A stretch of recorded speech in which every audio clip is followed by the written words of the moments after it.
Nous avons décidé il y a de nombreux mois déjà de réaliser un événement commun ici sur le territoire monégasque de façon à pouvoir adresser un sujet qui est extrêmement d'actualité pour tous les décideurs qui concerne le Web 3.0 et le métavers. Justement, dites-nous tout sur le métaverse. Comment on pourrait définir cela?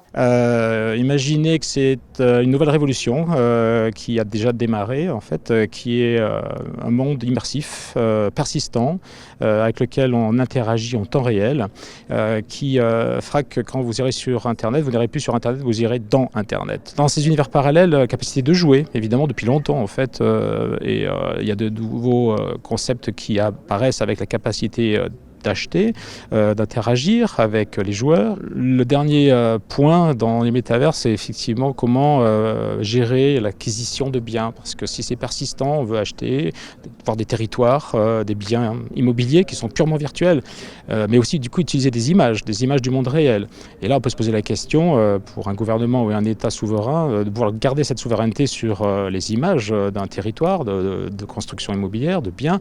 Et c'est là où on aura l'intervention en finale du directeur d'expansion économique qui nous expliquera qu'est-ce que le gouvernement de Monaco envisage pour pouvoir essayer de contrôler un petit peu ces nouveaux mondes qui arrivent très rapidement. C'est une technologie qui est encadrée, qui est légiférée? Eh bien justement, non. Aujourd'hui, on est capable de faire des transactions sur des blockchains, on est capable d'acheter, de vendre, mais en fait, il n'y a pas vraiment de règles. En fait, c'est bien le problème, c'est qu'il y a des technologies qui sont en place et il n'y a pas de législation. Et c'est bien là où on attend clairement une mise en œuvre pour protéger l'individu, parce qu'il va y avoir des travers que vous connaissez déjà avec le cyberharcèlement, par exemple, dans le monde du Web 2.0 que l'on connaît.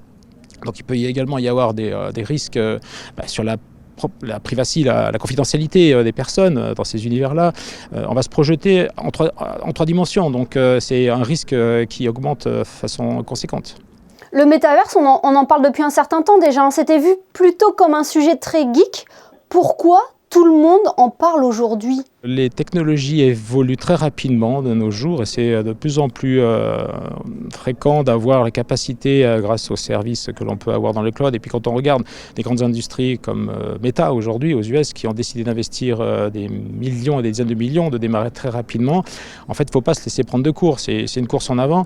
Mais on a eu l'expérience du Web 1, du Web 2 et aujourd'hui en fait il faut absolument déjà se positionner, de savoir ce qui est réaliste et de ce qui ne l'est pas, parce qu'il y a des places de marché à prendre. Quelles sont les opportunités pour Monaco, par exemple, pour un pays?